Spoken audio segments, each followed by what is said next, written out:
10,000 বছর আগের পৃথিবী সভ্যতার একদম শুরুর দিকে। চারপাশে বিশাল ম্যামথ আর ভয়ঙ্কর সেবারটুথ টাইগার ঘুরে বেড়াচ্ছে।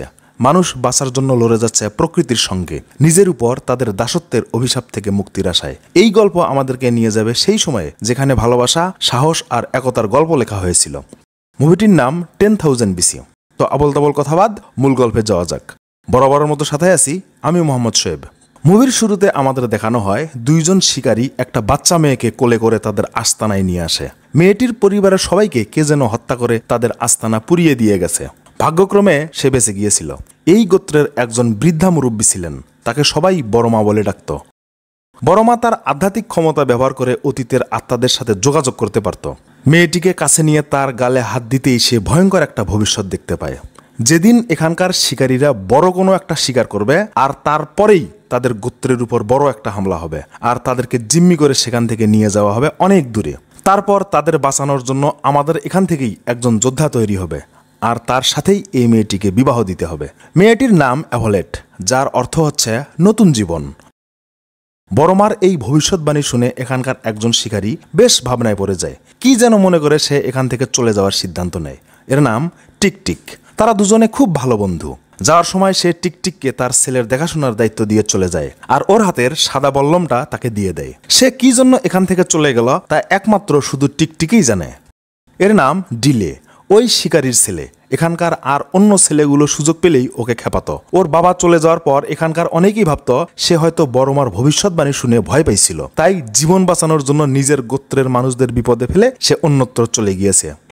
এই সময়গুলোর মধ্যে অ্যাভলেটের সাথে ডিলের খুব ভালো বন্ধুত্ব হয়। দিন রাতের আবর্তনে অনেক সময় পেরিয়ে যায়। ডিলে এবং অ্যাভলেট দুজনেই বড় হয়েছে, কিন্তু তারা একে অপরকে এখনো আপন করে নেওয়ার সুযোগ পায়নি। এমন সময় একটা পিচ্চি এসে ডিলেকে জানায় ম্যামথরা নাকি এদিকে ছুটে আসছে। ওর নাম বাকু। অনেক বড় একটা ম্যামথের দল তাদের দিকে তেড়ে আসছিল। শিকারীরা সবাই প্রস্তুত নেয়। যুবকদের মাঝে বেশ উত্তেজনা, কারণ আজকে যে একটা ম্যামথ শিকার করতে পারবে তার সাথেই অ্যাভলেটের বিয়ে দেয়া হবে। সেই সাথে এই সাদা বল্লমটাও সে পাবে। আসলে এগুলো এদের কোনো পুরস্কার হিসেবে দেওয়া হয় না, এটা সম্মানের বিষয়। ঘাসের মধ্যে শুয়ে শুয়ে টিকটিক ম্যামথের দলের ভিতরে চলে আসে। সুযোগ বুঝে সে একটা ম্যামথকে খেপিয়ে তুলছিল আর অন্যদের ভয় পাইয়ে দেয়।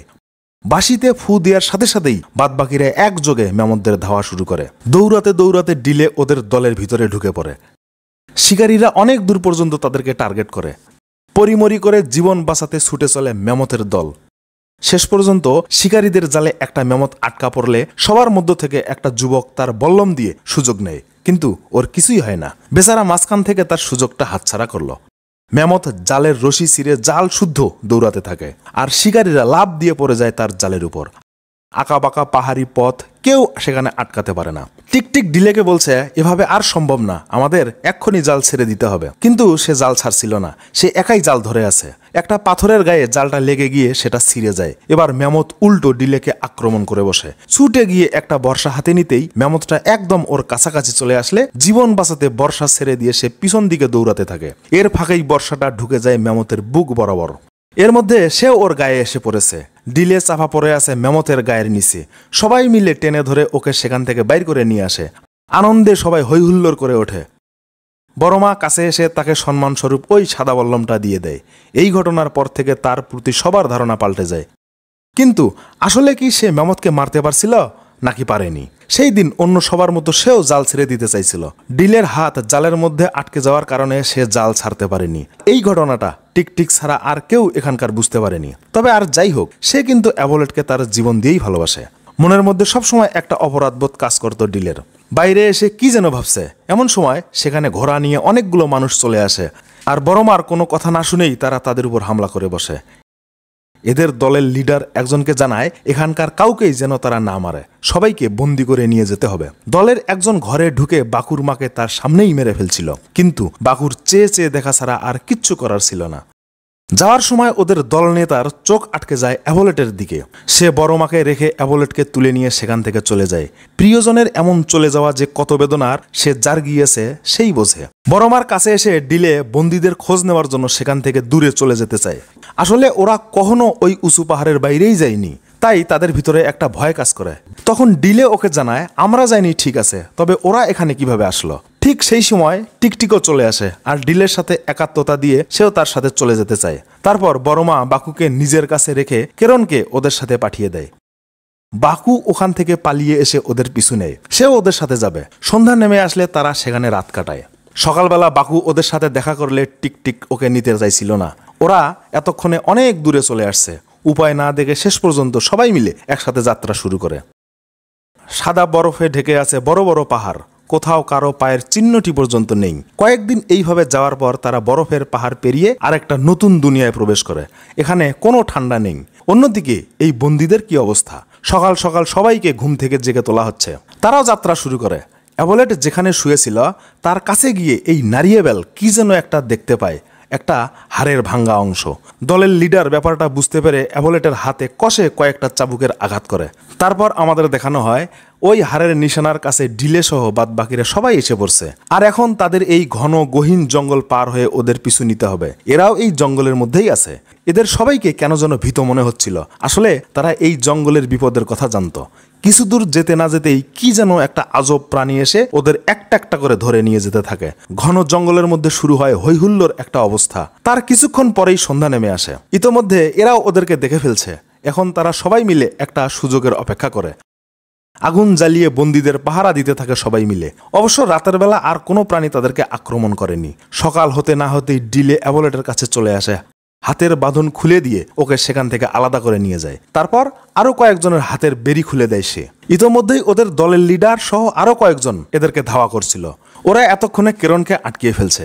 দাবরানি খেয়ে আবারও ওই জঙ্গলের মধ্যে চলে আসলে শুরু হয় আরেক বিপদ। ওই সেই ঘাতক প্রাণী, দুইটা পাখির বাচ্চা। এই বাচ্চারা যে কত মারাত্মক শিকারী না জানি এদের বাপ মা আরো কত ভয়ঙ্কর। আসলে এই রকম পাখি বাস্তবেই নাকি আমাদের পৃথিবীতে একসময় ছিল।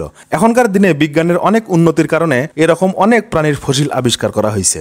যাই হোক, ডিলে একটা বুদ্ধি বের করে ওদেরকে আলাদা করে নিয়ে সেখান থেকে দৌড়ে গিয়ে একটা পাথরের উপর উঠে পড়ে। কোনো মতে একটা কাবু করতে পারলেও অন্যটা ঠিকই ওর দিকে তেড়ে আসে। জীবন বাঁচাতে পরিমরি করে ছুট দেয় একটা বাঁশের জঙ্গলের মধ্যে। আর মাত্র একটি থাবা। এমন সময় একটা কাটা বাঁশের মাথাটা সে শুধু সামনের দিকে ধরে থাকে। ওই যেমন করে অত বড় মেমতটাকে সে মেরেছিল, ঠিক একইভাবে।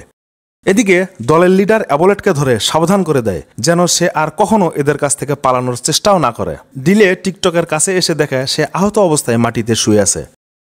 টিকটককে একটা খাটলিতে শুইয়ে দিয়ে সে টেনে টেনে সামনের দিকে নিয়ে যায়। না জানি আরো কত বিপদ আছে তার কপালে।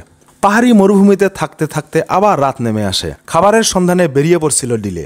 একটা হরিণের পালের দিকে বর্ষা তাক করে সমানে ছুটতে থাকে সামনের দিকে। হঠাৎ একটা গর্তের মধ্যে এসে ধপাস করে পড়ে যায় সে। আসলে এই এলাকার বাসিন্দারা এখানে একটা গর্তে ফাঁদ পেতে রেখেছিল।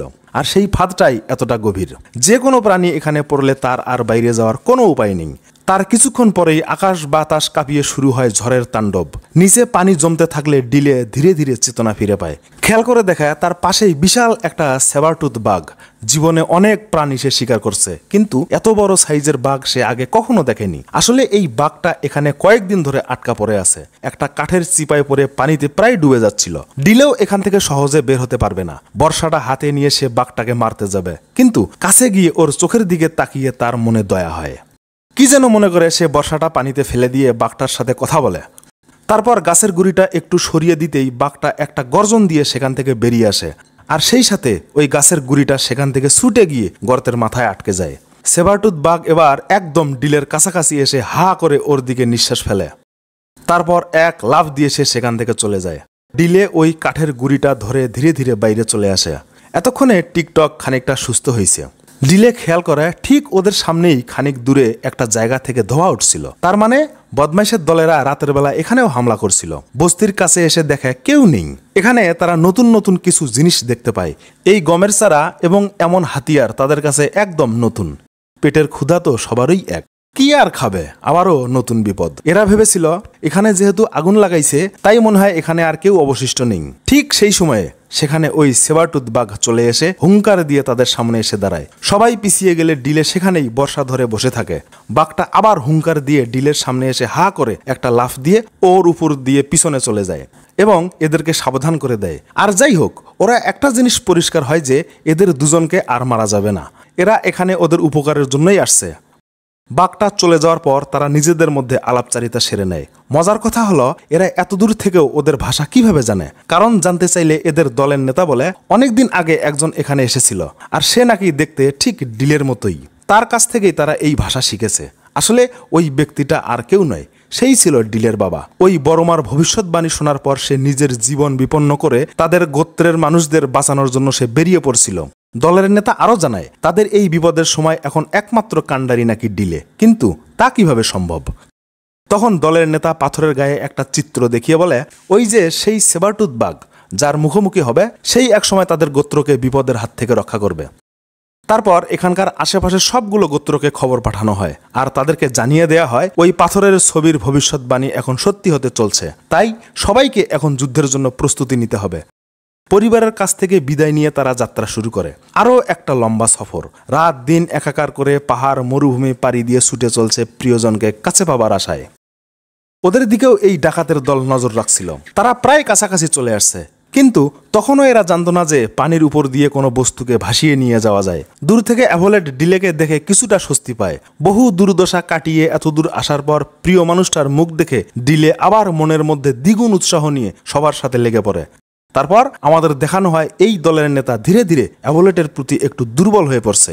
সে অ্যাভোলেটকে জানায় এখন আর ডিলের জন্য অপেক্ষা করে কোনো লাভ নেই, কারণ এই মরুভূমির শুকনো পথ সে আর কোনোদিনও পাড়ি দিয়ে এখানে আসতে পারবে না। এইখানে একটা বিষয় খেয়াল করা দরকার, অ্যাভোলেটের এই আঘাতের ক্ষত একসময় ওই পুরো সভ্যতার 12টা বাজিয়ে দেবে। এই অ্যাভোলেটের কারণেই এই দলের লিডার আর এই নারিয়েবেল, এই দুজনের মধ্যেই শত্রুতা সৃষ্টি হয়। এমনকি এই ভদ্রলোক লিডারকে দেখে নেবেও বলে হুমকি দিয়েছিল। অন্যদিকে ডিলের দলবলের অবস্থা দিন দিন খারাপ হতে থাকে। এমন একটা অজানা উদ্দেশ্যে তারা যাত্রা শুরু করছে যে তার আদি অন্ত তারা কিছুই জানে না। রাতের বেলা একটা তারা দেখে ডিলে কি যেন মনে করে সবাইকে জাগিয়ে তোলে, আর দল বেঁধে ছুটতে থাকে সামনের দিকে। কিছু দূর এগিয়ে যেতেই দেখা যায় বিশাল একটা পাহাড়, তাও আবার সেটা তৈরি করছে এদের মতোই সাধারণ মানুষ। আসলে এটা ছিল পিরামিড। মরুবাসীরা তাদেরকে দেবতা বলে জানত, আর ওই পিরামিডকে বলতো দেবতাদের পাহাড়। আসলে এই গল্পের মধ্যে পিরামিড তৈরি করার অনেক ধারণাগুলোর মধ্যে একটা ধারণা তুলে ধরা হয়েছে, আর তা হলো সেখান থেকে বিভিন্ন জায়গায় তাদের লোকজন পাঠিয়ে দিয়ে বাড়ি ঘরে আগুন ধরিয়ে দিয়ে তাদেরকে জীবিত নিয়ে আসা হতো এখানে কাজ করার জন্য। আসলে তারা এদেরকে দাস বানিয়ে রাখতো। বেঁচে থাকার মতো আহার পানি দিয়ে তাদের উপর চালানো হতো অমানবিক অত্যাচার, আর নিজেদের সাহস আর শক্তির প্রমাণ দেখানোর জন্য এরা যাকে ইচ্ছা তাকে বলি দিয়ে দিত, যাতে তারা কখনো ভুলেও যেন নিজেকে তাদের থেকে বড় মনে না করে। তাই এইসব সাধারণ মানুষজন তাদেরকে দেবতা মনে করত, আর তারা কখনো কোনো আন্দোলন কিংবা নিজেকে মুক্তির কথা চিন্তাও করত না। এদিকে দলের নেতা রাতের বেলা অ্যাভোলেটের কাছে আসলে ওই নারিয়েবেল ওকে ধরিয়ে দেয়। রাগে গড় গড় করে সে সেখান থেকে চলে যায়, আর ওই লোক দুইটা অ্যাভোলেটকে নিয়ে যাওয়ার সময় তার হাতে লক্ষ্য করে দেখে একটা দাগ। কি যেন মনে করে তাদের একজন দৌড়ে হাই প্রিস্টের কাছে চলে যায়।